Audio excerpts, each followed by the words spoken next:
selalu berusaha menyimpan sesuatu yang bisa membawa manfaat, baik untuk dirinya, untuk anak cucunya, maupun untuk keluarganya, untuk masa kini dan masa depannya. Kadang simpanan itu berbentuk uang, kadang berupa tanah, lain saat berbentuk pabrik, dan lain sebagainya. Sementara masa depan yang paling pasti adalah akhirat.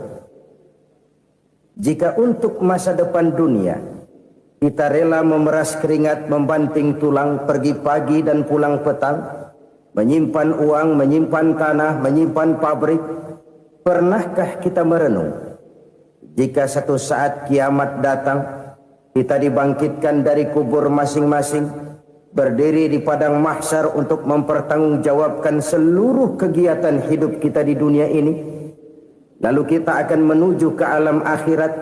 Sudahkah kita mempunyai simpanan untuk akhirat kita? Pada pertemuan kali ini saya ingin menyampaikan sebuah hadis di mana Rasulullah sallallahu alaihi wasallam bersabda, arba'un min kanzil jannah. Simpanan sorga ada 4 macam. Yang pertama, ikhfa'us sadaqah, menyembunyikan sedekah. Saudara-saudara kaum muslimin, sebagaimana yang kita maklum bahwa Allah Subhanahu wa taala melebihkan sebagian rezeki dari kita terhadap yang lain. Ada yang kaya, ada yang setengah kaya, ada yang miskin, ada yang setengah miskin, dan selanjutnya. Ada yang gajinya kecil tapi penghasilannya gede. Ada yang penghasilannya gede tapi nggak punya gaji. Ada juga yang memang gajinya gede dan penghasilannya gede. Kelebihan rezeki merupakan sunnatullah dan tidak harus membuat kita merasa lebih dari yang lain. Bahkan sebaliknya, kelebihan itu harus membuat kita ringan tangan untuk menolong mereka yang memang memerlukan pertolongan. Kalau saudara diberikan ilmu, maka pertanyaan akhirat cuma satu: ilmumu kau amalkan untuk apa? Kalau saudara diberikan umur yang panjang, pengadilan akhirat juga bertanya satu: umurmu kau habiskan di mana? Tapi kalau saudara diberikan harta, pengadilan akhirat akan bertanya 2: hartamu kau dapat dari mana? Kau belanjakan kemana? Dari mananya ditanya dan kemananya juga ditanya. Oleh karena kita akan dimintakan pertanggungan jawab, maka amanah yang bernama harta ini harus kita gunakan dengan sebaik-baiknya.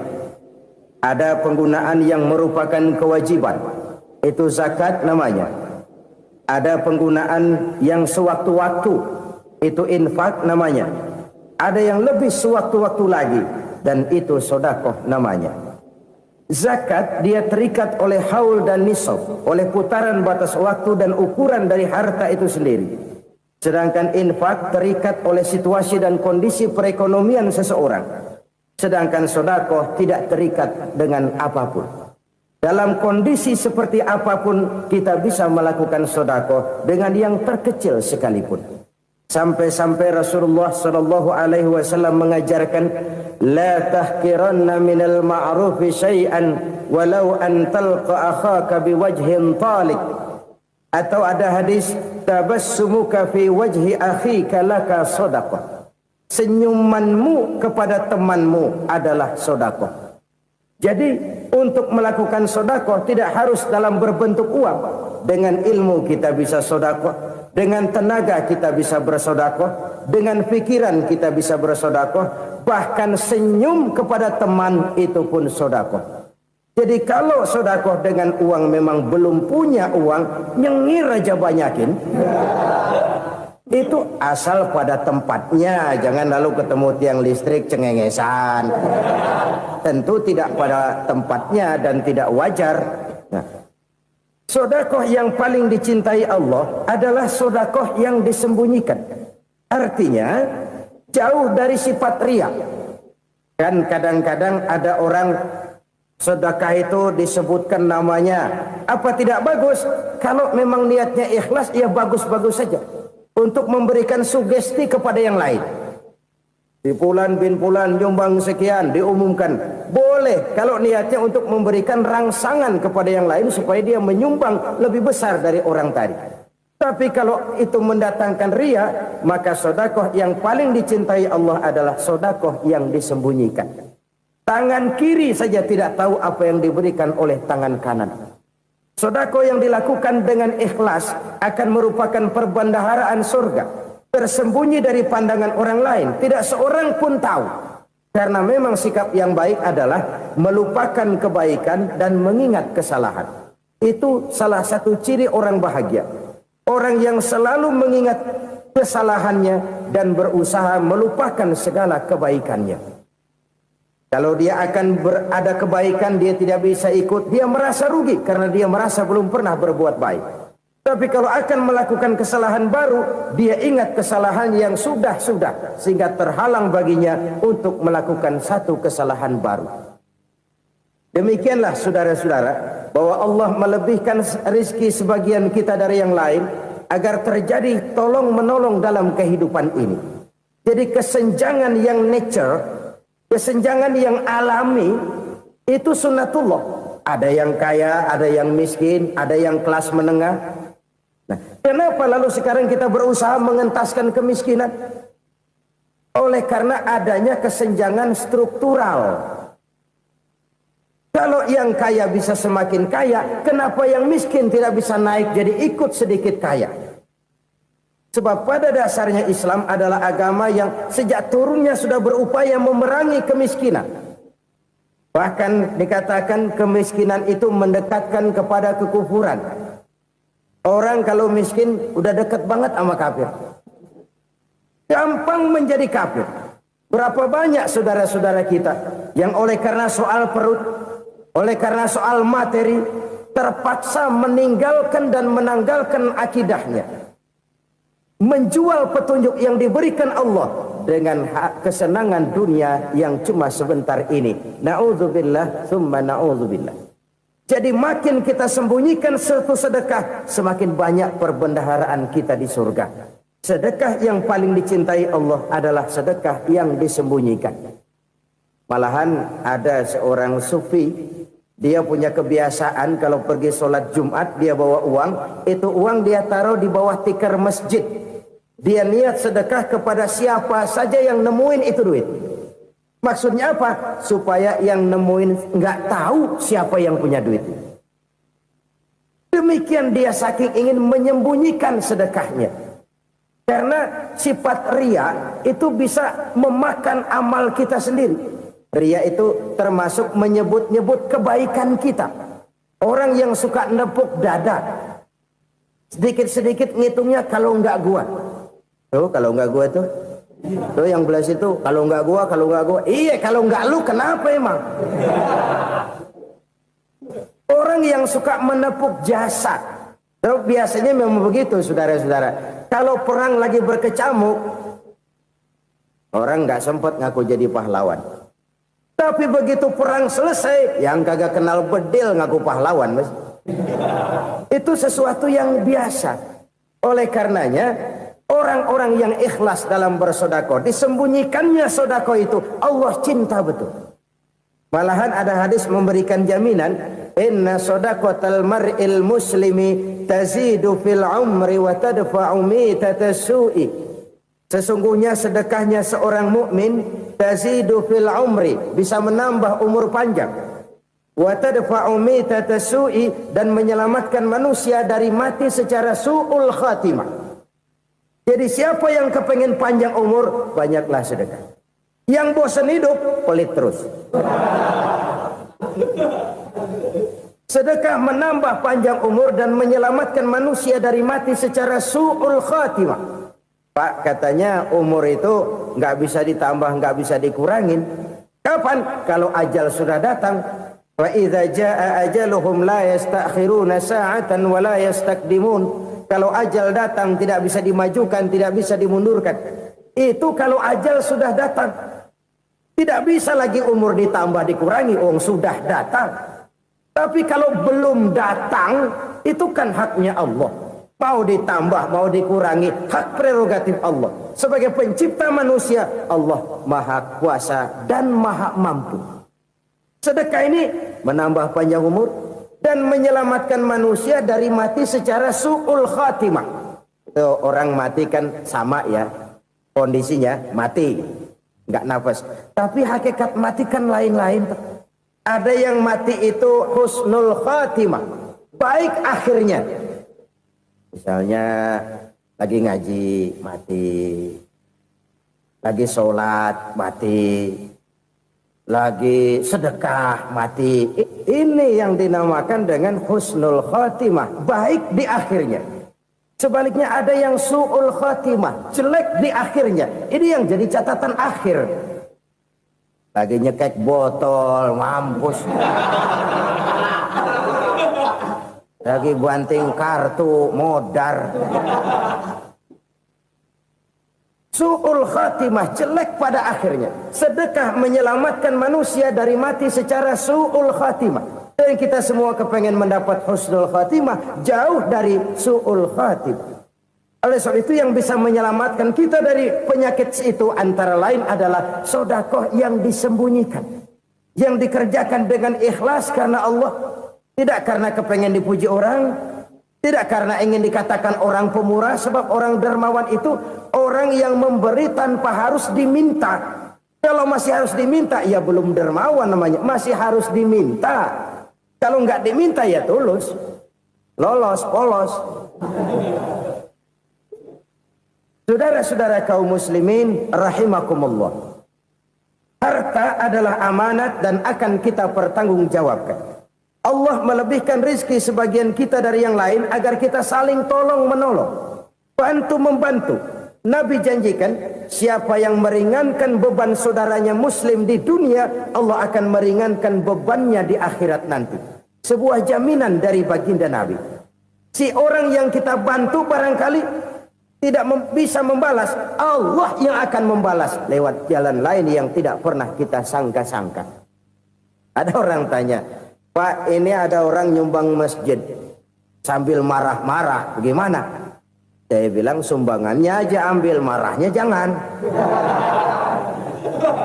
Marahnya jangan diambil, itu urusan dia. Saudara-saudara kaum muslimin rahimakumullah.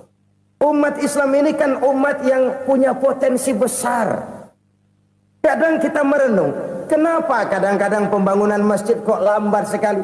Kalau hotel hari ini peletakan pertama, bulan depan peresmian. Supermarket hari ini peletakan batu pertama, minggu depan peresmian. Tapi kalau sudah yang namanya masjid, kadang-kadang peletakan batu pertama sekaligus jadi batu terakhir. 3 tahun, 4 tahun, campur nebar jalak di jalanan, duit dijaring kayak ikan sepat. Apa tidak ada orang Islam yang kaya? Banyak. Apa tidak ada pengusaha muslim yang jadi konglomerat? Ada. Lalu yang belum banyak itu yang komit terhadap nilai-nilai agamanya. Akhirnya kita jatuh jadi umat yang lemah. Belum ada pengusaha konglomerat muslim buka pabrik supermi cap beduk misalnya umpamanya atau pabrik kecap cap sorban supaya identitas keislamannya sedikit kelihatan. Kita jatuh jadi umat yang lemah karena potensi tidak terinventarisir dengan baik. Kita ini ibarat kompor yang cuma matengin nasi orang lain.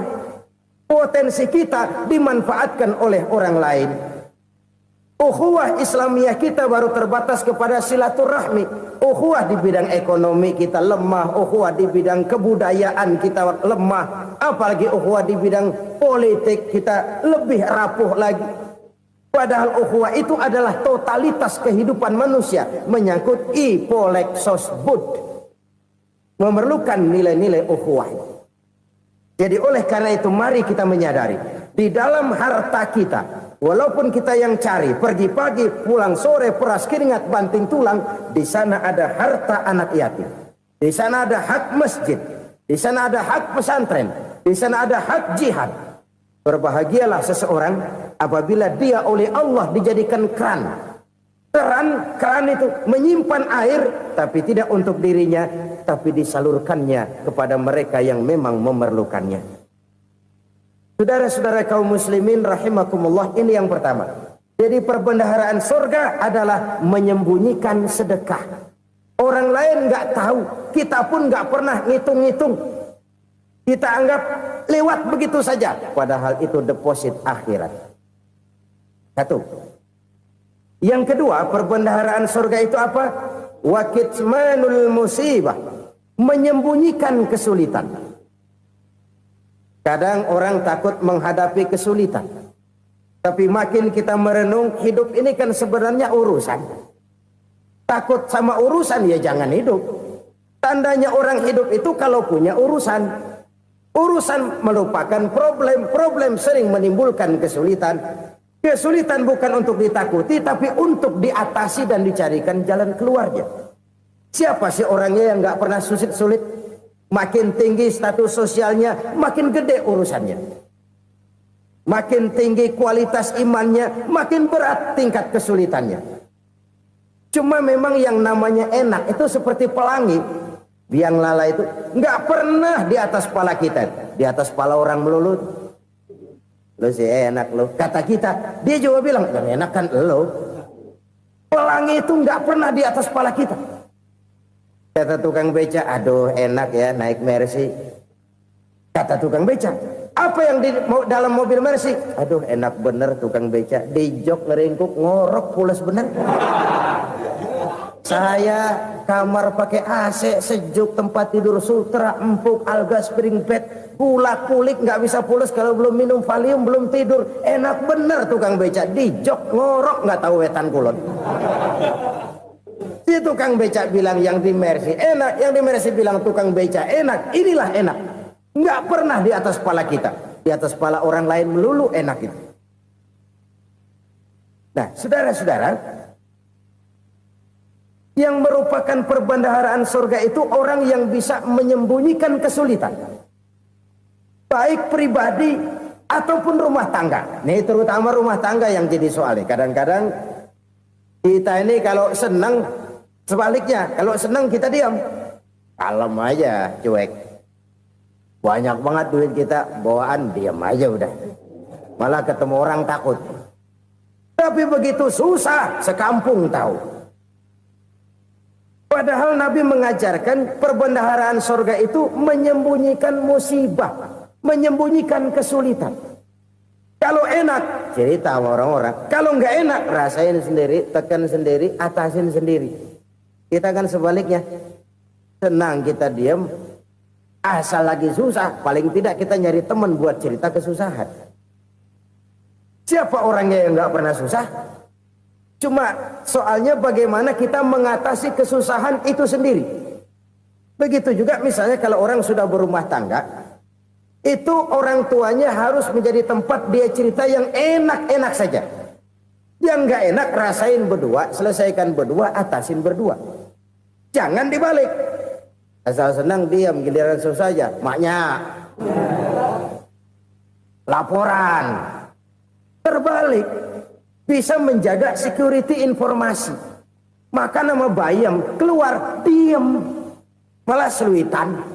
Enak amat lo makan daging ayam. Security informasi. Saudara-saudara kaum muslimin rahimakumullah, ujian yang terberat itu yang pernah diberikan kepada para nabi, para rasul, para aulia, para ulama. Makin tinggi keimanan, makin berat bentuk kesulitan. Ayo saya kemukakan satu contoh saja. Ada seorang nabi yang kaya, nabi kaya, namanya Nabi Ayub. Iblis kalau orang begini kan keki,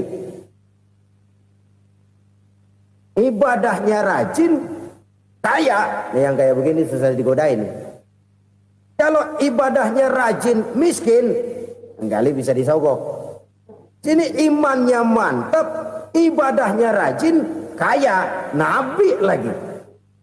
Oh, tapi namanya iblis nggak kurang akal. laporan. Tuhan, kenapa Les? Ya ini bahasa saya, bahasa Qur'annya sih nggak gitu. Itu hambamu yang namanya Ayub, dia rajin ibadah cuma karena dikasih kaya aja. Coba kasih miskin dia, berhenti dia sembahyang. Ah, kamu bisa aja. Saya tahu Ayub itu hambaku yang ikhlas. Saya buktiin Tuhan, silahkan. Dibuktiin lah, iblis turun ke alam ini. Yang mula-mula dia lakukan, dia rusak sawah ladang Nabi Ayub. Dia binasakan binatang ternak Nabi Ayub. Sehingga dalam waktu singkat, jatuhlah Nabi Ayub dari orang paling kaya jadi orang paling miskin. Beliau masih ibadah di mihrab dalam masjid. Datang iblis. Saudara Ayub, ya, lagi ngapain?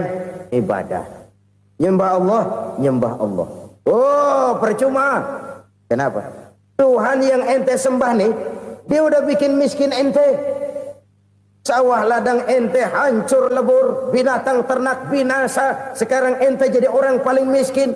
Ngapain nyembah Tuhan kayak begitu? Tekor. Udah berhenti dah ibadah, berhenti ibadah. Ini iblis sama Tuhan laporannya lain, yang dikerjakan kepada Nabi Ayub juga lain. Benar begitu iblis, kata Nabi Ayub. Iya, sawah ladang saya habis, buras.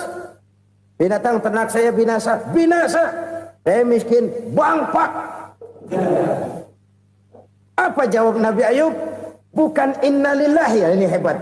Alhamdulillahillazi a'tani wa akhza minni. Segala puji bagi Allah yang telah memberikan harta kepada saya dan sekarang mengambilnya lagi. Alhamdulillah. Allah yang ngasih, Allah yang ambil. Itu mah urusan Allah. Iblis cuman ibadah jalan terus, sujud lagi Nabi Ayub. Iblis seleher gondok banget. Dasar Nabi nggak mempan dia apa-apain. Miskin malah alhamdulillah. Allah yang ngasih, Allah yang ambil. Jadi kalau kita tidak komit, kita tidak terikat kepada kaya, miskin, senang, susah, apa yang bisa bikin kita susah? Jadikan kekayaan, kemiskinan, jadikan senang, susah sebagai anak buah yang bisa kita atur. Jangan kekayaan ngatur kita, jangan kemiskinan ngatur kita. Kita yang harus mengatur mereka.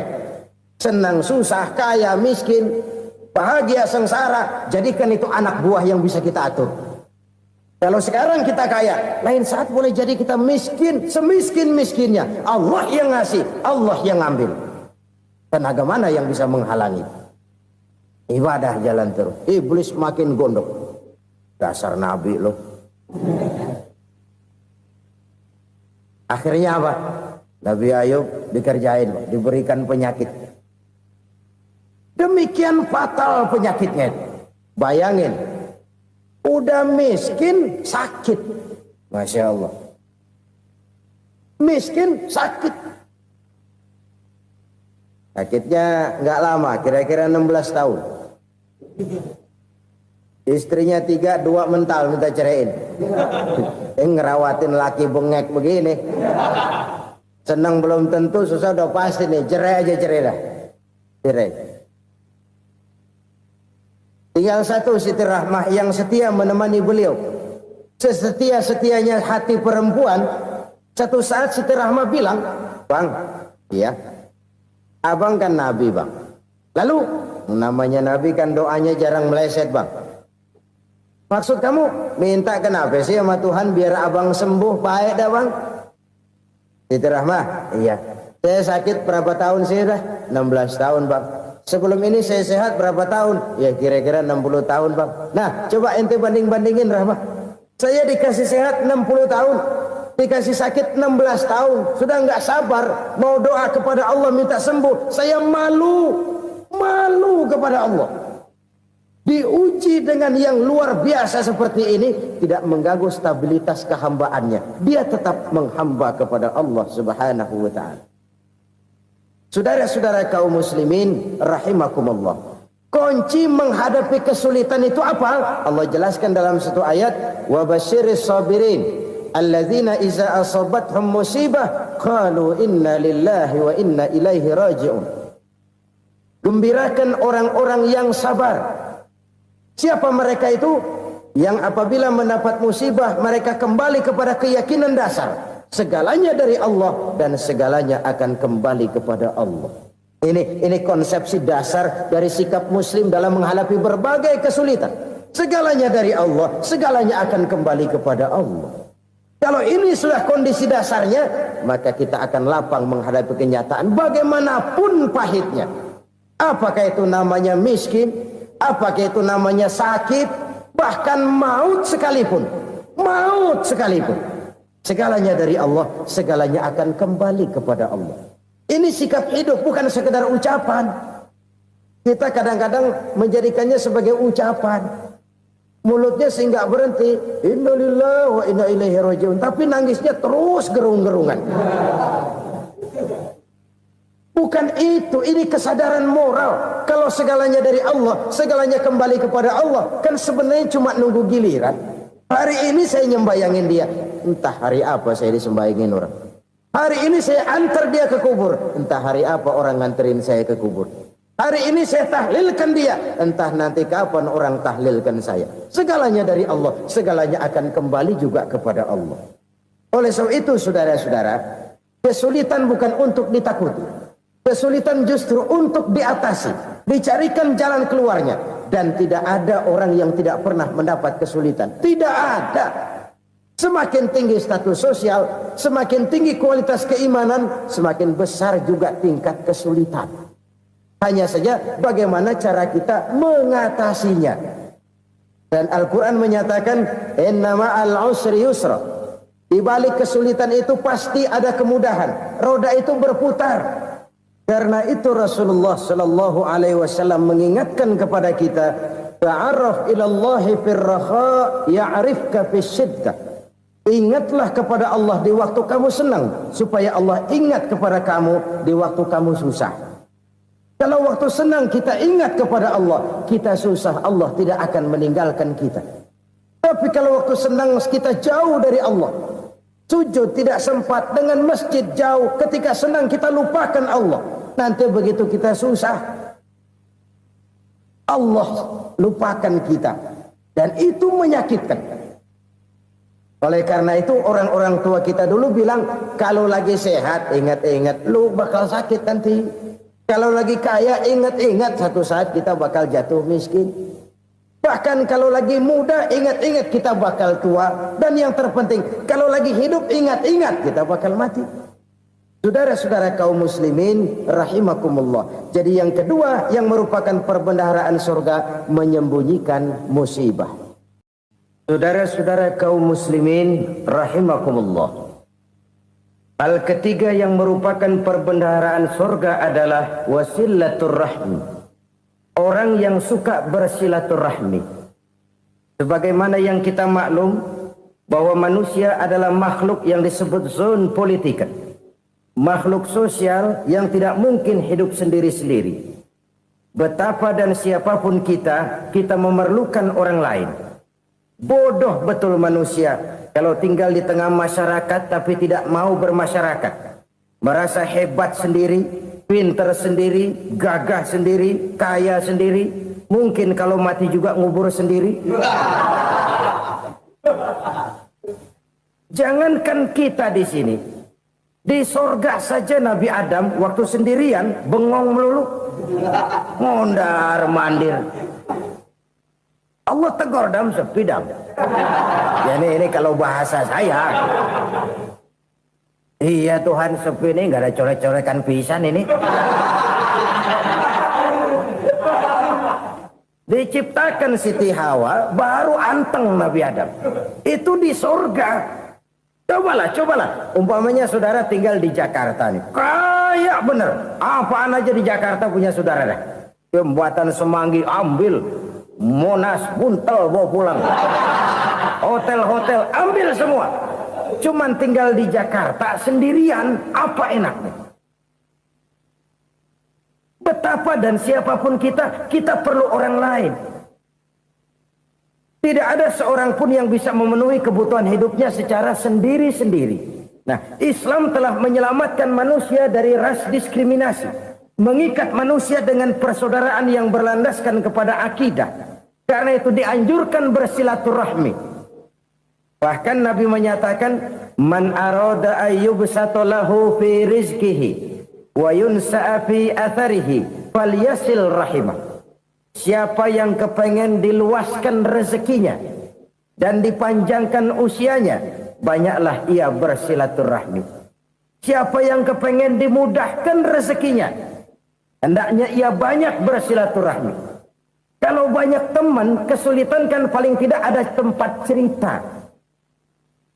Udah susah, sendirian kita pikirin diri, nggak ada tempat tukar pikiran. Cepet banget sama bengek. Dilawan sendiri.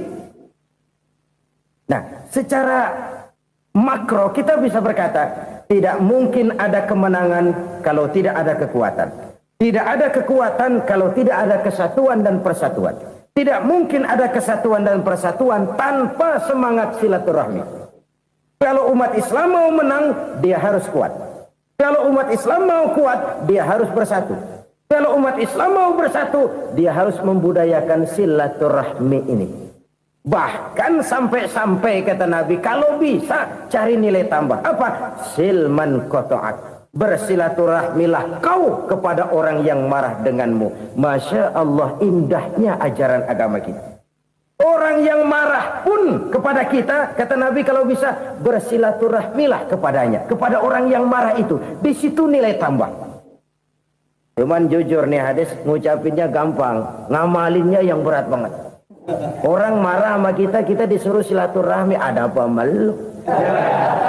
Lu marah, ada gua marahan lagi. Tunggu pikirin.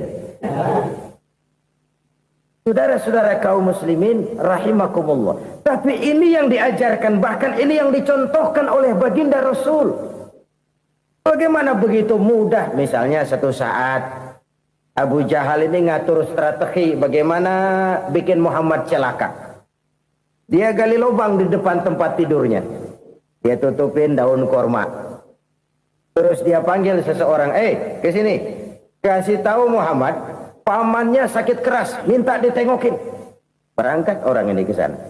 Muhammad, labbaik. Pamanmu sakit keras, dia minta ditengokin. Baik, saya akan datang menjenguk beliau. Berangkatlah Nabi ke rumah Abu Jahal tanpa prasangka apapun. Abu Jahal udah pasang stil, selimut 3 rangkap setengah dipakai, persis kayak orang meriang. Tapi sembari ngintip dari balik selimut. Begitu Muhammad buka pintu, nah masuk perangkap nih. Muhammad jalan menuju tempat pembaringan. Makin lama makin dekat, makin lama makin dekat, makin dekat ke lubang yang dipasang oleh Abu Jahal itu. Dalam hati Abu Jahal, terus dah jatuh, mampus dah lo ini. Mampus lo hari ini nih. Apa yang terjadi? Malaikat Jibril datang. Muhammad, pamanmu cuma pura-pura sakit. Di depan tempat tidurnya ada lubang perangkap supaya kamu jatuh ke situ. Sudah, kamu pulang. Balik kanan Nabi. Sudah hampir jatuh ke lubang, balik kanan, pulang. Bayangin kecewanya Abu Jahal. Muhammad dikit lagi, Muhammad dikit lagi. Enggak paman, saya pulang aja. Emosi bangun dari tempat tidur, enggak sadar kalau lagi pura-pura sakit. Lompat ngejar Nabi, dia lupa dengan lubang yang dia gali. Serak, nyemplung sendiri ke dalam lubang.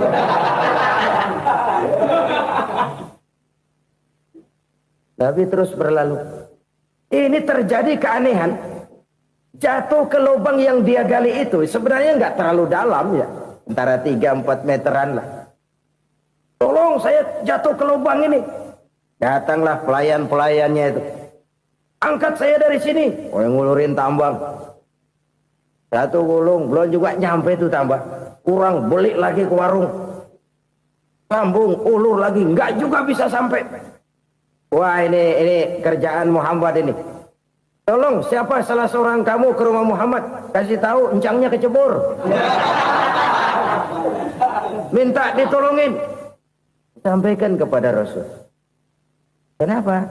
Pamanmu jatuh ke lubang, Muhammad minta tolong diangkatin. Tambang udah nyambung-nyambung nggak nyampe juga. Ya, nanti saya datang, saya tolong. Coba. Nyata-nyata orang berniat jahat mau mencelakakan dia. Datang dia menolong. Ini yang disebut air tuba dibalas air susu ya ini. Bukan sebaliknya. Air tuba dibalas air susu. Paman, kecebur ya? Iya Muhammad, tolong ini. Pegang tangan saya. Nabi ulurkan tangannya. Nyampe. Dipegang oleh Abu Jahal. Diangkat ke atas. Sampai atas. Apa kata Abu Jahal? Sihirmu memang hebat Muhammad. Udah ditolongin dikata sihir. Yang enak kita kemplang kan itu orang begitu. Urusan apa? Tapi inilah akhlak. Kalau bisa kamu bersilaturahmilah dengan orang yang marah kepadamu sekalipun. Orang marah kita tetap baik. So, kalau kita berbuat baik sama orang yang memang baik, rasanya sih biasa-biasa aja. Orang baik kita baik lagi, ya draw aja, belum ada nilai tambah di situ. Baru ada nilai tambah kalau kita bisa berbuat baik kepada orang yang nyakitin kita. Itu namanya kita setingkat di atas dia. Dia sakitin kita, kita berbuat baik sama dia. Dia pelit sama kita, kita baik sama dia. Dia marahin kita, kita deketin dia. Di situ kita punya nilai tambah. Jadi siapa yang ingin diluaskan rezekinya kata Nabi dan dipanjangkan umurnya, hendaklah ia banyak-banyak bersilaturahmi. Sederhana sebenarnya silaturahmi, tapi silaturahmi membangkitkan semangat kesatuan dan persatuan. Kesatuan dan persatuan melahirkan kekuatan. Dalam matematika 1 ditambah 1 pasti 2. Tapi di tengah masyarakat 1 orang takut ditambah 1 orang takut, hasilnya jadi 2 orang setengah berani. Kenapa setengah berani? Karena udah berdua. Tadi pan takut sendirian. Kalau dia kumpul turu-turu takutlah jadi berani. Kita yang lemah, kita yang tidak berdaya, kita yang miskin, kalau mau kompak bersatu, apa yang nggak bisa kita kerjain? Apalagi tinggal di kota besar, pilihan cuma 2. Bertahan atau minggir. Bertahan atau minggir. Untuk bisa bertahan harus mampu bersaing. Untuk mampu bersaing harus punya keahlian. Keahlian harus ditunjang dengan pendidikan, ditambah oleh kekompakan sebagai umat. Udah miskin mencar mulu, orang injak kita. Orang nggak pandang urusan apa yang malu. Oleh karena itu silaturahmi pada hakikatnya merupakan roh dari ukhuwah yang diajarkan oleh agama kita. Bagaimana Islam menyelamatkan masyarakat manusia dari ras diskriminasi, mengikat manusia, dan tidak ada persaudaraan yang lebih indah selain persaudaraan yang diikat dengan nilai-nilai akidah. Sepanjang orang di jalan Allah, itulah saudara kita. Keluar dia dari jalan Allah, selesailah persaudaraan sampai di situ. Karena itu, kalau ingin menyimpan sesuatu di surga, banyaklah bersilaturahmi. Datang ke rumah ini, datang ke rumah itu, dan lain sebagainya. Itu simpanan kita di akhirat nanti. Ini yang ketiga. Saudara-saudara, yang keempat, perbendaharaan surga itu apa? Wa qawlu la hawla wa la quwwata illa billah. Ucapan la hawla wa la quwwata illa billah. Ibadah kan ada yang berat, modalnya besar. Bangun masjid berat, modalnya besar. Bangun rumah sakit berat, modalnya besar. Ada ibadah yang berat, tapi modalnya ringan. Misalnya puasa. Puasa itu berat, mengendalikan nafsu. Kalau sekedar nggak makan nggak minum sih enteng, mengendalikan nafsu. Itu jihad terbesar, tapi kan modalnya ringan, cuma niat saja. Ini ibadah berat, modalnya ringan. Ada ibadah yang ringan, modalnya juga enteng. Seperti termasuk ucapan la haula wa la quwwata illa billah. Tanpa sadar, la haula wa la quwwata illa billah. Nyelengin tuh di surga. Nyelengin, kita nggak terasa. Nyelengin simpenan akhirat. La haula wa la quwwata illa billah. Nyimpen lagi. Kaget, la haula wa la quwata illa billah, nyimpan lagi, banyak simpanan. Walaupun sebenarnya yang dimaksud di sini adalah kesadaran batin bahwa tidak ada daya dan kekuatan kecuali Allah. Itu intinya. Kita memulai pekerjaan disunahkan baca bismillah, kan begitu. Apa itu? Kesadaran moral bahwa ini saya bisa kerjakan. Saya kerjakan ini dengan menyebut nama Allah. Kenapa? Kalau Allah tidak memberikan daya dan kekuatan, mana mampu saya kerjakan ini. Maka saya kerjakan ini dengan menyebut nama Allah. Bismillah. Kesadaran moral. Manusia hanya wajib berusaha, tapi nggak pernah wajib berhasil. Banyak hal-hal yang kalau kita renungkan secara rasio nggak mungkin, tapi jadi kenyataan. La haula wa la quwata illa billah. Tidak ada daya dan kekuatan kecuali bagi Allah semata-mata. Kesadaran moral akan kelemahan dan keterbatasan makhluk bernama manusia. Kadang kita kagum dengan otak, tapi kita sering lupa sama yang bikin otak. Padahal bagaimanapun hebatnya otak, yang bikin otak pasti lebih hebat dari otak. Nggak percaya, silahkan otak-otakan. Inilah kecenderungan.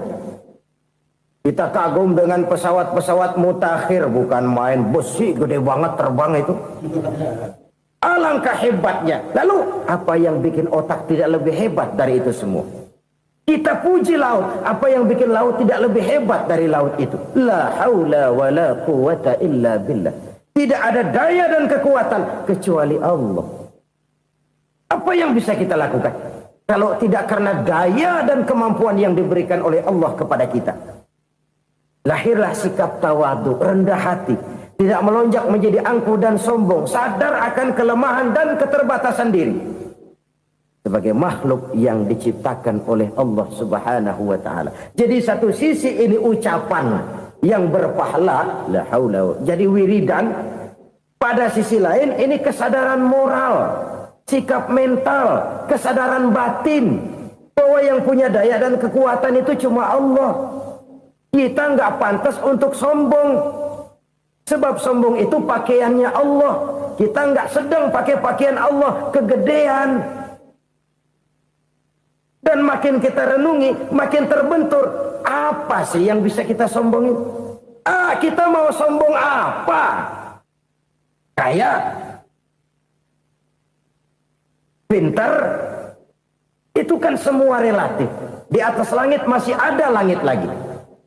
Jadi oleh karenanya, marilah kita menyadari. Manusia hanya wajib berusaha, tapi tidak pernah wajib berhasil. Yang berusaha saja tidak wajib berhasil, apalagi yang tidak berusaha. Islam bukan agama orang pemalas yang selesai sholat lalu ngelohom, nggelenggem ayem-ayem. Tapi Islam bukan agama orang sombong yang setelah berusaha lalu tidak memerlukan Allah. Kita bisa saja bikin proyeksi, tahun sekian kita bakal panen besar menurut perhitungan otak. Tapi ada kejadian lain. Apa? Tikus ngambek. Habis itu dimakanin tikus, panen gagal. Proyeksi rasional gagal oleh tikus-tikus yang ngambek itu. Bisa saja terjadi.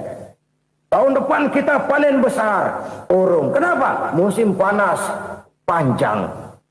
Dan sekarang ini koran-koran bikin berita musim mengalami penyelewengan.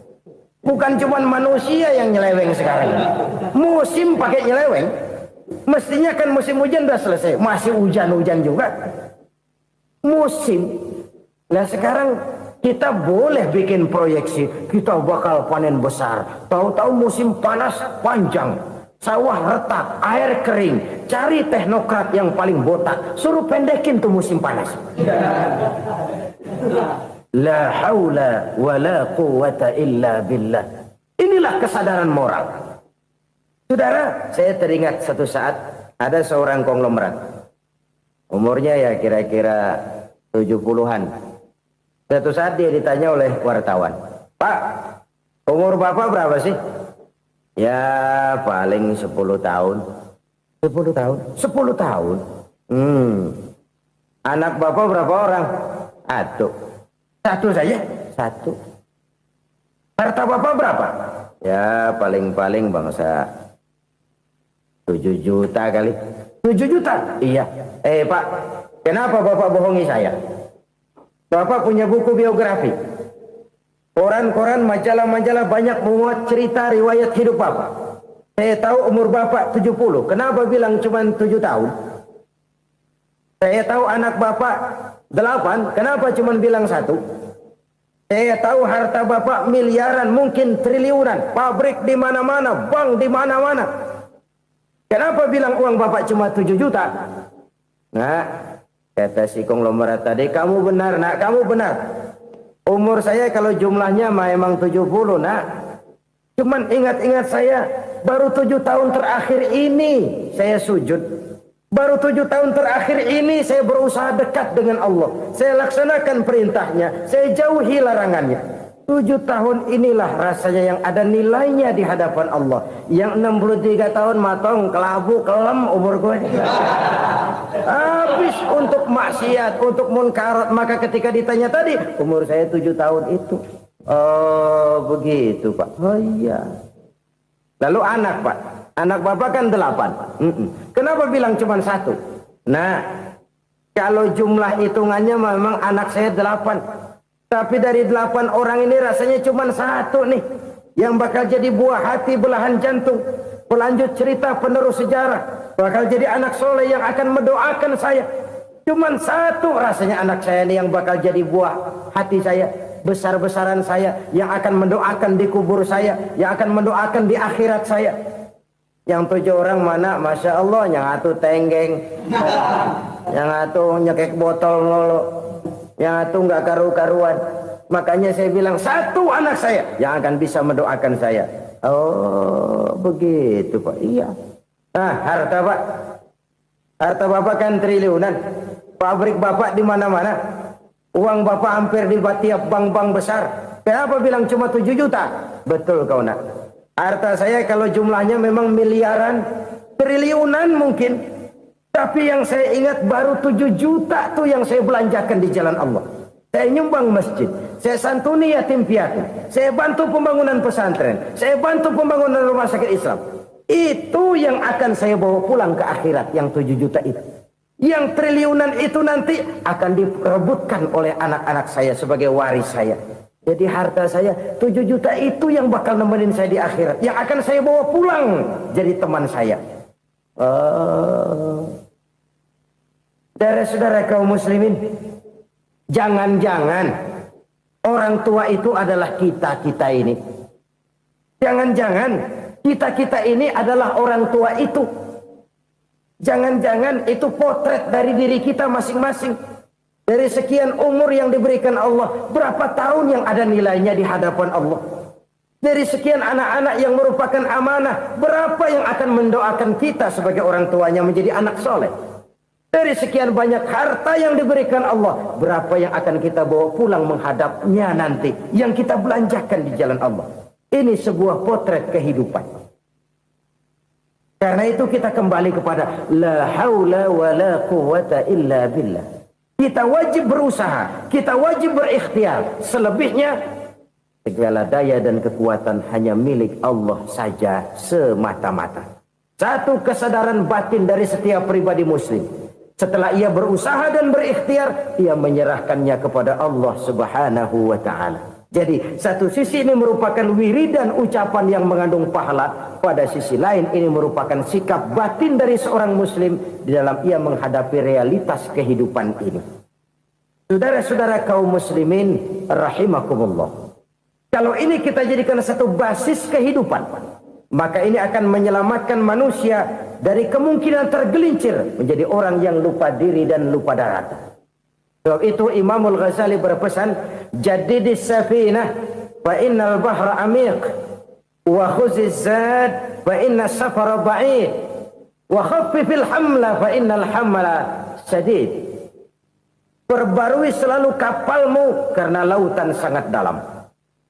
Bawa bekal yang banyak karena perjalanan ini sangat jauh. Ringankan beban karena kebanyakan beban akan menyakitkan. Alangkah indah kalimat ini, alangkah dalam makna yang terkandung di sana. Perbarui selalu kapalmu karena lautan sangat dalam. Apa artinya ini? Jaga mentalmu baik-baik. Pelihara imanmu baik-baik karena hidup penuh cobaan seperti lautan. Kita kalau berlayar di lautan kan kadang-kadang tenang, angin bertiup sepoi-sepoi basah. Jika malam datang bintang gemintang bertabur menghias cakrawala. Rembulan memantulkan sinarnya dengan indah. Dalam keadaan begitu berlayar enak. Tapi lain saat ombak menggunung, halilintar menyambar, angin topan bertiup. Berapa banyak sudah saudara-saudara kita yang tenggelam di lautan dunia tanpa sadar bahwa dia belum sampai kepada pantai yang akan dituju. Berapa banyak sudah saudara-saudara kita yang tenggelam di lautan dunia ini tanpa sempat bangkit lagi. Dia menyangka sudah sampai kepada tujuannya. Hati-hati kapal jangan sampai bocor karena lautan sangat dalam. Iman ini jaga baik-baik karena hidup penuh dengan ujian. Wa khuzizat fa inna safara ba'id. Bawa bekal yang banyak karena perjalanan sangat jauh. Saudara mau ke Bandung, bawa duit. Saudara mau ke Surabaya, banyakan lagi duitnya. Saudara mau ke Mekah, gepokan, iketan tuh duit nggak lembaran lagi. Makin jauh perjalanan, makin banyak bekal yang harus kita bawa. Kalau saudara dari Jakarta mau ke Surabaya, kagak bawa duit berangkat juga, itu sih bukan berani namanya, nekat. Sampai Surabaya belum tentu, sengsara di jalan udah pasti. Kenapa? Nggak bawa bekal berangkat. Sama juga kita nih, misalnya belum sempat sembahyang, mati. Waduh, berani banget orang. Belum punya bekal, mati. Sengsara di jalan. Atau bekal tidak cukup. Dari Jakarta saudara mau ke Surabaya, bawa duit 500 perak. Paling jauh Cikampek nyampenya itu. Paling jauh itu. Antara jauhnya perjalanan dengan bekal yang saudara bawa tidak seimbang. Hidup ini perjalanan panjang. A walking tour. Dimulai dari alam arwah. Sebelum jasad diciptakan, roh diciptakan lebih dulu. Dari situ pindah ke alam rahim. Dari alam rahim pindah ke alam dunia. Dari alam dunia pindah ke alam barzah. Baru menuju akhirat. Satu perjalanan panjang. Kalau bekal tidak bawa, sengsara di jalan. Bawa bekal yang banyak karena perjalanan ini sangat jauh. Wa khaffifil hamla, ringankan beban karena beban itu cuma akan menyulitkan. Kalau bekal itu sih keperluan, tapi beban nggak kita perluin, coba ngeberat-beratin. Apa ini beban? Dosa, kecurangan, kebatilan, kezoliman, ketidakadilan, kesewenang-wenangan. Itu akan jadi beban kita di akhirat. Alangkah celakanya, perjalanan panjang, bekal tidak bawa, beban kelewat banyak, alamat sengsara di jalan. Pahala tidak ada, dosa berlipat ganda. Na'udzubillah, summa na'udzubillah. Kalau kita rangkum nasihat Al-Ghazali dengan kisah si konglomerat tadi, kita akan mengambil kesimpulan. Pertama, bekal terbaik dalam menghadapi gejolak kehidupan ini tidak lain adalah iman. Yang kedua, pahala dan dosa. Dua hal kontroversial. Pahala adalah bekal, dosa adalah beban. Tapi kita sekarang kan tidak begitu terangsang kepada yang abstrak. Orang berlomba mencari yang konkret-konkret saja. Yang real. Kalau memang dosa, benjol dong. Kira-kira begitu. Kira-kira begitu. Persis orang Yahudi dulu. Orang Yahudi itu kan pernah minta kepada Nabi Musa. Ya Musa, lan nu'mina laka hatta narallaha jahrah. Musa, kami nggak bakal mau beriman kepada Allah kalau belum kami lihat Allah ada nongkrong di depan kami. Kalau memang Tuhan ada, taruh dong di depan kami. Mau yang konkret-konkret saja. Kalau memang dosa, benjol dong. Kalau memang pahala, berasa dong. Orang terangsang kepada yang real, yang konkret-konkret saja. Karena itu, untuk mengejar dosa, orang mau bayar. Tapi untuk mengejar pahala, walaupun tidak bayar, orang segan. Ini yang dikatakan oleh Nabi, kamu mengharapkan ke surga, tapi kamu berat melaksanakan sesuatu yang bisa membawa kamu ke surga. Kamu ingin jauh dari neraka, tapi tiap saat kamu lakukan perbuatan-perbuatan yang justru menjerumuskan kamu ke neraka.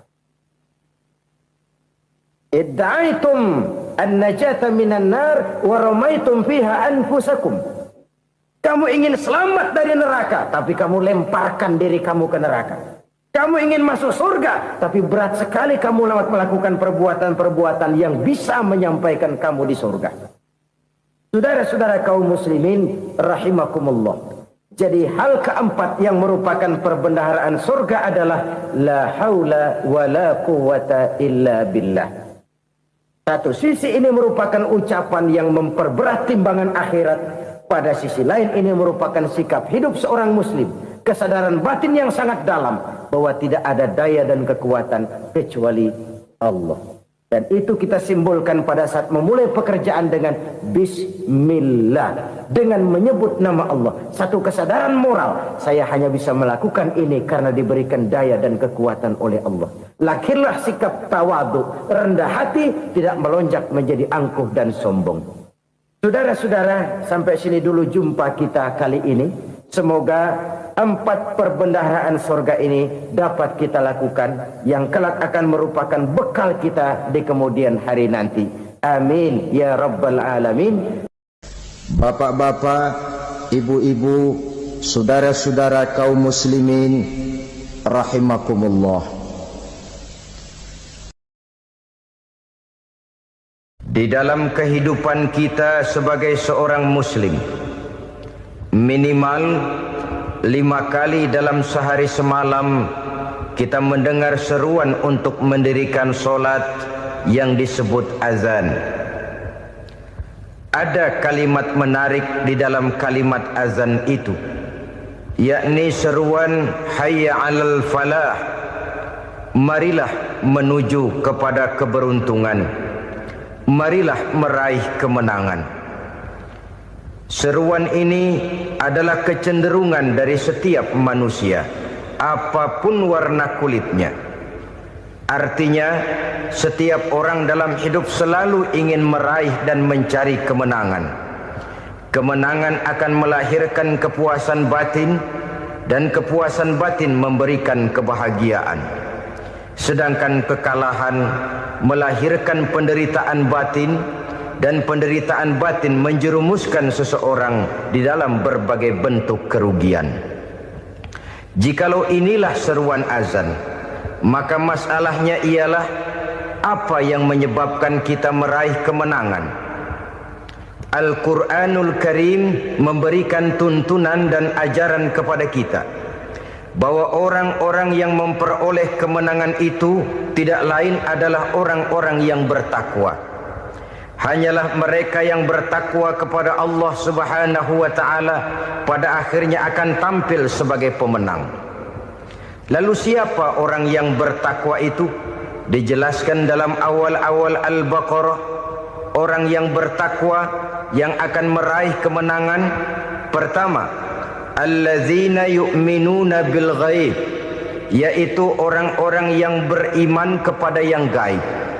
Percaya bahwa ada alam yang gaib, alam yang abstrak, alam yang tidak bisa dijangkau oleh salah satu daripada panca indera kita. Mereka percaya dan beriman kepada adanya malaikat, beriman kepada adanya iblis dan jin, beriman kepada adanya alam kubur, beriman kepada adanya alam mahsyar, beriman kepada adanya alam akhirat, beriman kepada adanya surga dan neraka. Beriman bukan cuma sekedar beriman dalam ucapan bibir saja, tetapi beriman yang nilai iman itu mampu mewarnai gerak dan gaya hidupnya. Iman yang meresap sampai ke tulang sumsum, kemudian memberikan dampak positif di dalam kehidupan manusia. Alam, kita tahu, adalah sesuatu yang selain Allah, dan Allah bukanlah alam. Apapun namanya selain daripada Allah, itu adalah alam. Alam pada hakikatnya terbagi menjadi 2. Ada alam syahadah, alam nyata, alam konkret, alam yang bisa dijangkau oleh salah satu indera kita. Kemudian ada alam ghaib, alam yang tidak bisa dijangkau oleh panca indera kita, alam metafisika, alam abstrak, alam yang wajib kita imani keberadaannya. Kita percaya bahwa malaikat itu ada, Kita percaya kepada jin, bahwa jin itu ada. Kita percaya kepada adanya iblis dan setan. Bukan percaya kepada iblis dan setannya, percaya bahwa iblis dan setan itu ada. Itu termasuk salah satu daripada sifat orang yang bertakwa kepada Allah. Saudara-saudara kaum muslimin rahimakumullah, kecenderungan pembangunan yang lebih bersifat materialistis biasanya menggeser aspek kehidupan rohani. Orang berpikir empiri, dan dalam pola pikir yang demikian maka alam gaib tidak lagi mendapat perhatian. Aspek kehidupan yang bersifat rohaniah malah mulai ditinggalkan. Akibatnya terjadilah kepincangan di dalam kehidupan kita. Pernah ada satu pengalaman pribadi dalam perjalanan kembali ke tanah air. Dalam pesawat di sebelah kanan saya duduklah seorang Jerman namanya Heiner Simonsen. Iseng saya ajak kenalan, saya ajak ngobrol, saya tanya dia. Saya bilang, Mas Heiner ini, kalau pesawat yang kita tumpangi ini jatuh ke bawah, kira-kira apa yang bakal terjadi, Mas? Dia bilang, kita semua akan mati. Begitu? Iya. Oke. Apa itu mati? Tanya saya. Dia bilang, untuk tahu apa itu mati, kita harus tahu lebih dahulu apa itu hidup. Saya pikir nih bule bisa ngomong juga. Baiklah kata saya. Apa hidup menurut Anda itu? Oh, hidup itu dia bilang, kalau seluruh anggota badan kita bekerja secara normal, paru-paru memompa darah secara normal, jantung berdetak secara normal, sel-sel tubuh bekerja secara fit, dan organisme tubuh hanya mau bekerja secara normal, dia bilang, kalau kita memberi makan yang cukup, menu yang teratur, dan gizi yang lengkap. Saya bilang, kesimpulannya apa, Ner? Dia jawab, hidup adalah dari tangan ke mulut. Life is from the hand to the mouth, kata dia. Hidup adalah dari tangan ke mulut. Jadi masalah hidup tidak lebih daripada masalah isi perut. Orang pergi pagi, pulang sore, peras keringat, banting tulang, perut yang dibelain. Saya bilang, you are wrong. Sampean salah, Ner. Kamu orang Islam bukan? Bukan. Pantas. Kenapa saya salah? Dia bilang, ya jelas salah. Salahnya di mana? Kamu ini manusia. Kalau hidup cuma dari tangan ke mulut, saya bilang, kambing di kampung saya juga begitu pikirannya, Ner. Itu kambing di kampung saya, asal perutnya kenyang, sudah hidup dia. Perkara besok bagaimana, lusa prospeknya macam mana, bulan depan ada apa, kambing nggak pernah mikir. Di kampung saya kambing juga pikirannya begitu. Kamu Kristen ya? Tadinya. Loh kok tadinya, lalu apa sekarang kamu ini? Dia bilang, sekarang saya netral. Saya tidak beragama, tapi saya percaya kepada Tuhan sebagai pencipta alam. Saya ingat benar dia bilang, I haven't any religious, but I believe to God as the creator of the world. Kenapa bisa netral begitu, Ner? Habis saya bingung katanya. Islam bilang Islam baik, Kristen bilang Kristen baik, Hindu Buddha bilang Hindu Buddha baik, semua agama baik. Saya netral sekalian, nggak beragama. Yang penting saya percaya kepada Tuhan.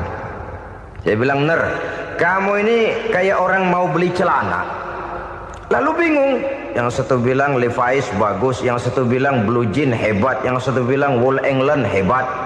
Celana ini hebat, celana itu bagus, celana ini hebat. Semua celana bagus, kamu bingung. Akhirnya netral, tidak pakai celana.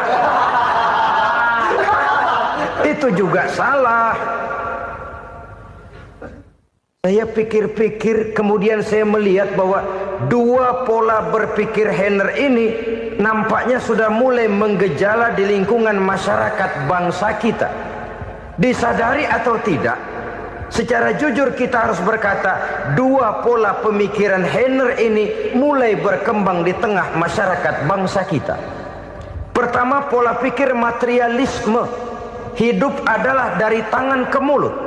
Masalah hidup tidak lebih masalah isi perut. Itu yang perlu dibela, dan disitulah arti kehidupan. Pergi pagi, pulang sore, peras keringat, banting tulang untuk mempertahankan perut. Kalau sudah kemari cara orang berpikir, maka buat apa percaya kepada yang gaib? Untuk apa sholat? Untuk apa puasa? Untuk apa zakat? Untuk apa menghadiri majelis taklim? Tanpa kepercayaan kepada yang gaib, hidup berjalan menurut alur empiris dan materialis. Kalau sudah ke sana cara orang berpikir, biasanya orang lalu cenderung menghalalkan segala cara. Hanyalah orang yang percaya bahwa akhirat ada. Hanyalah orang yang percaya bahwa alam kubur itu ada. Hanyalah orang yang percaya bahwa malaikat itu ada, hidupnya akan lebih terarah dan terkendali. Karena kepercayaan kepada yang gaib, yang merupakan fase daripada kehidupan setelah hidup yang sekarang ini, mewarnai gerak pribadi seseorang di dalam dia melakukan kegiatan hidupnya. Pola berpikir materialisme, disadari atau tidak, mulai menggejala di lingkungan masyarakat bangsa kita. Hidup tidak lebih dari urusan tangan ke mulut, mulut ke tangan, tangan ke mulut. Asal perut sudah kenyang, hiduplah sudah. Perkara bagaimana prospek hari yang akan datang, bagaimana akhirat, tidak jadi persoalan. Ini yang oleh Nabi diperingatkan, ad-dunya sijnul mu'min wa jannatul kafir. Dunia adalah penjara bagi orang beriman dan surga bagi orang kafir. Dulu di zaman Belanda hadis ini pernah disalah tafsirkan, disalah artikan, digunakan sebagai senjata untuk mengkebiri dan membuat impoten umat Islam. Sudahlah umat Islam gak usah macam-macam, kata Belanda. Dunia ini kan penjara buat orang Islam, surga buat orang kafir. Di penjara jangan bertingkah.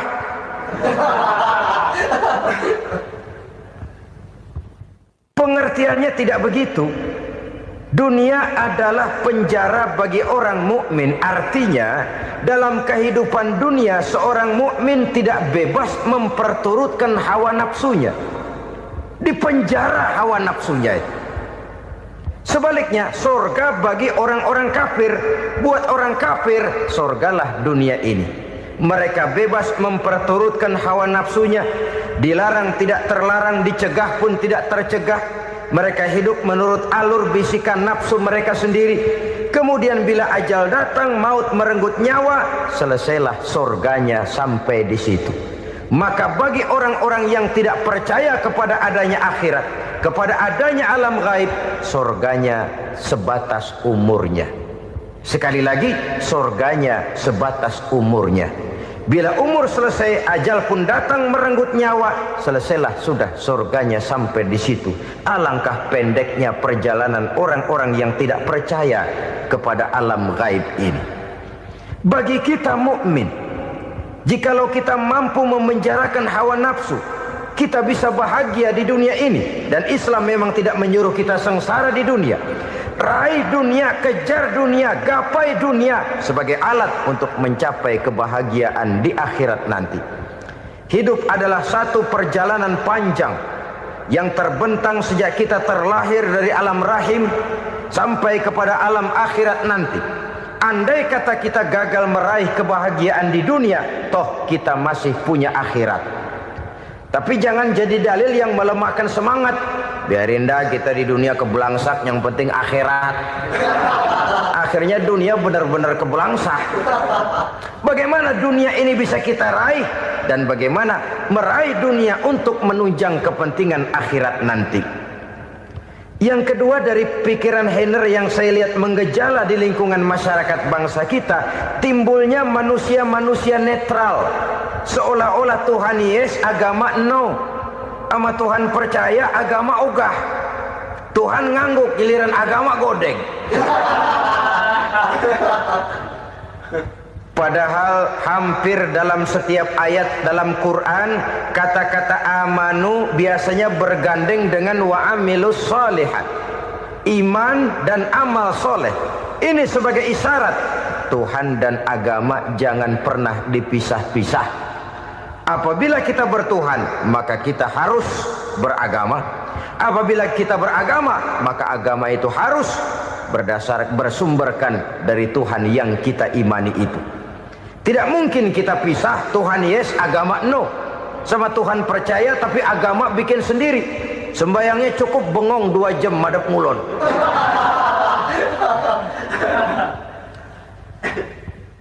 Saudara-saudara kaum muslimin rahimakumullah. Jadi dengan demikian, agama yang kita akui merupakan unsur mutlak di dalam pembangunan sekarang ini, merupakan bagian dari kehidupan yang menuntun kita bahwa di balik alam nyata ini, di balik alam syahadah ini ada alam gaib. Dan mudabbir, murabbi, yang mengatur, yang menguasai, yang memelihara baik dia alam nyata, baik dia alam gaib, tidak lain adalah Allah Subhanahu wa ta'ala. Di sana ada satu super power, satu maha kekuatan yang kita perlu bersandar kepadanya. Sebagai makhluk nyata yang hidup di alam nyata, berbuatlah secara nyata sebagaimana harusnya kita berbuat. Karena Islam jelas bukan agamanya orang pemalas. Islam jelas bukan agamanya orang yang mengajarkan setelah selesai sholat boleh duduk, nggelenggem ayam-ayam, ndelohom, menghitung bintang di langit sambil menunggu keajaiban. Tidak. Islam adalah agama yang mengajarkan apabila sholat sudah selesai kamu kerjakan, bertebaranlah di permukaan bumi, cari karunia Tuhanmu. Jangan hidup berpangku tangan menunggu keajaiban. Karena hidup bukan undian. Jangan berharap untung besar tanpa mau peras keringat. Tapi di sebalik itu toh kita juga harus yakin bahwa di sisi usaha nyata yang kita lakukan ada satu super power, satu maha kekuatan gaib yang menentukan berhasil dan tidaknya usaha kita. Kepercayaan kepada hal semacam inilah yang mendorong kita untuk mempunyai sandaran vertikal, agar jikalau usaha ini berhasil kita tidak lupa diri dan lupa daratan. Jikalau usaha ini gagal kita tidak putus asa dan buruk sangka, tidak cupik pandangan dan sempit hati, tapi mampu melihat persoalan dengan kacamata putih sambil husnuzon kepada Allah Subhanahu wa ta'ala. Kita percaya malaikat itu ada.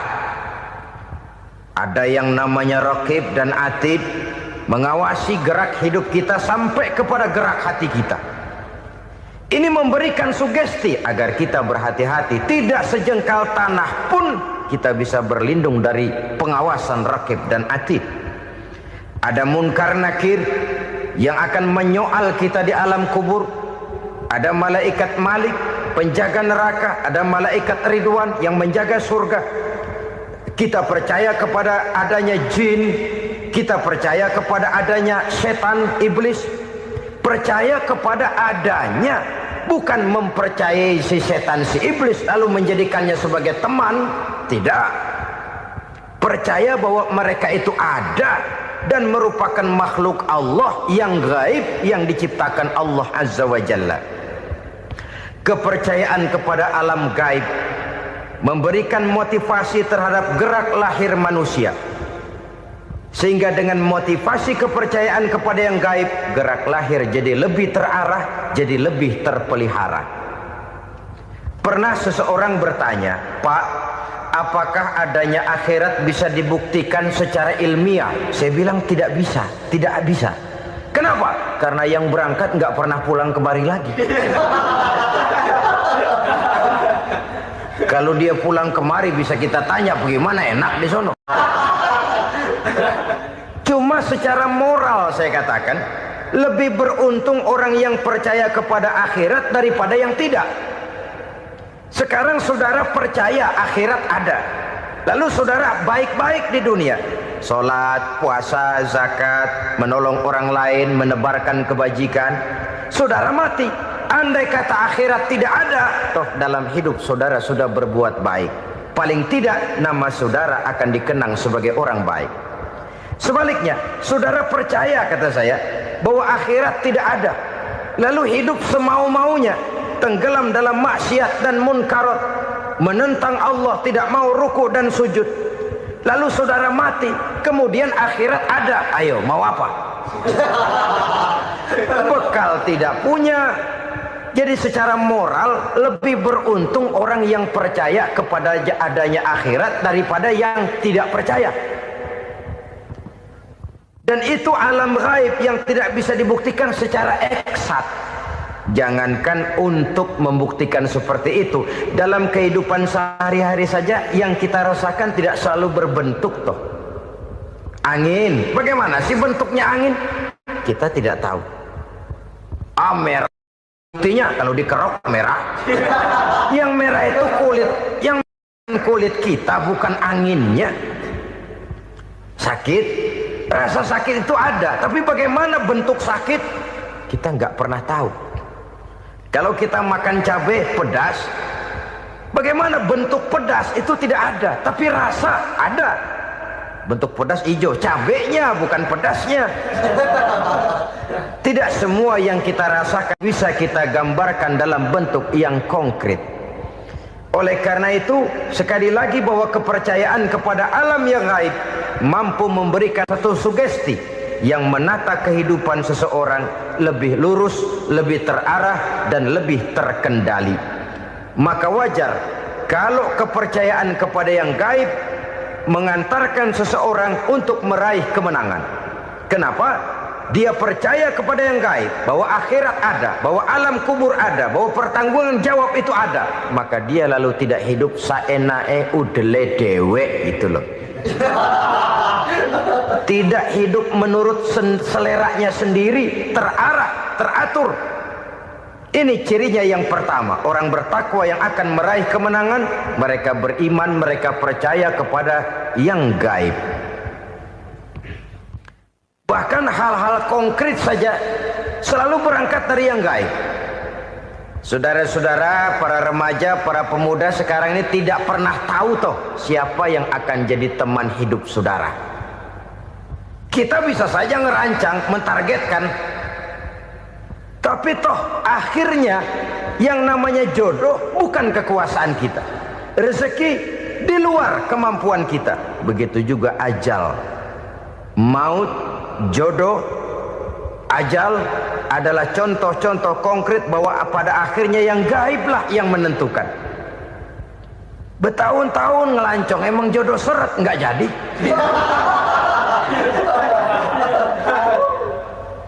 Begitu kenal baru setengah malam nginep ditangkap hansip kan.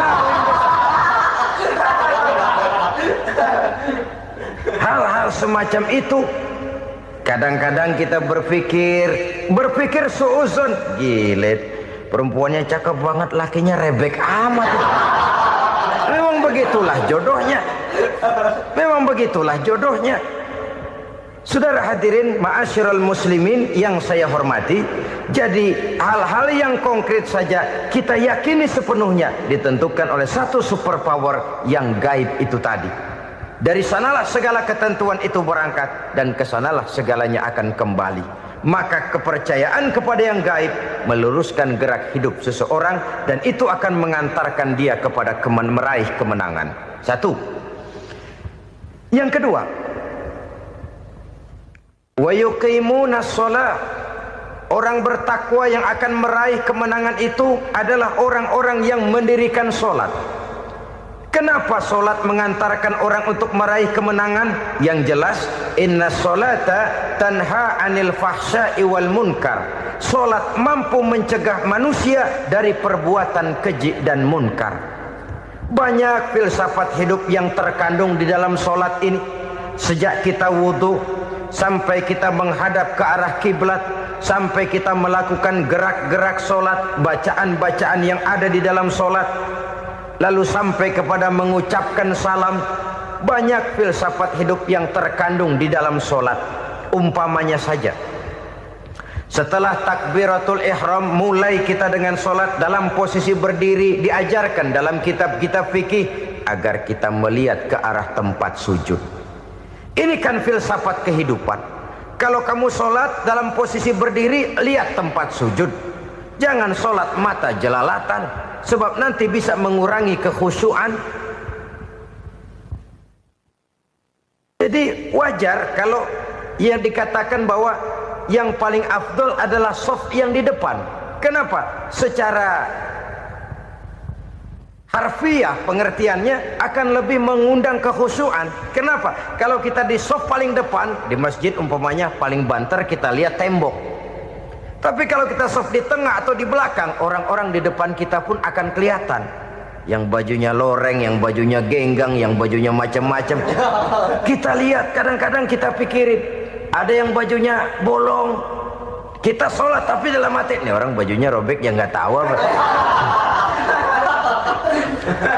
Ada saja hal-hal yang mengusik kekhusyuan kita. Oleh sebab itu diajarkan dalam posisi berdiri, lihat, arahkan pandangan matamu kepada tempat sujud.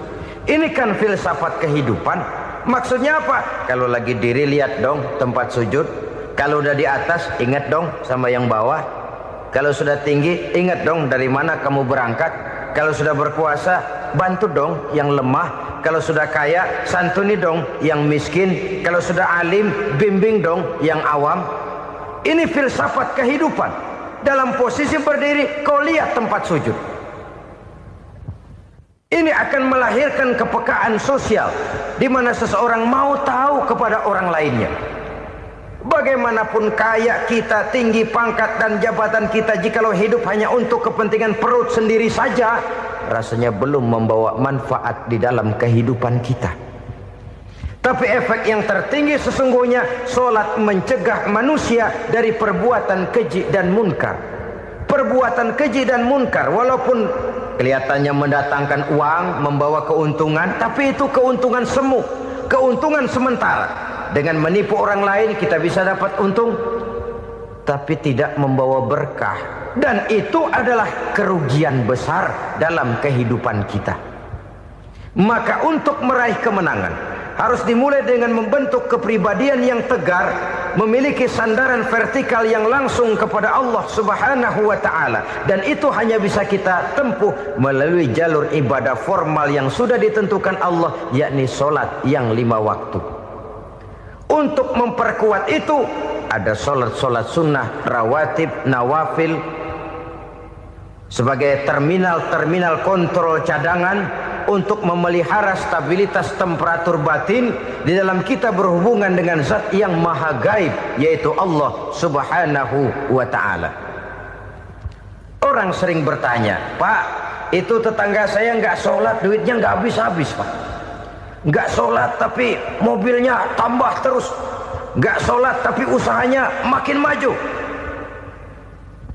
Tapi di sisi lain ada orang yang rajin sholat, rezekinya butak bener. Anaknya mana kurus, mana korengan. Saudara hadirin ma'asyiral muslimin rahimakumullah. Harus saya katakan bahwa sholat memang bukan untuk cari duit. Sholat adalah sandaran vertikal kita kepada Allah. Sedangkan soal rezeki itu berkaitan dengan sifat Allah maha pengasih dan maha penyayang. Allah maha pengasih, siapapun dikasih kalau mau usaha. Allah maha penyayang, tidak semua orang disayang oleh Allah Azza wa Jalla. Dan belum tentu banyak harta itu merupakan nikmat. Mungkin juga istidraj. Artinya istidraj itu dikasih tapi diambulin, kalau bahasa Betawinya itu. Dikasih tapi diambulin, itu bukan merupakan nikmat sesungguhnya, lebih merupakan azab dari Allah Subhanahu wa ta'ala.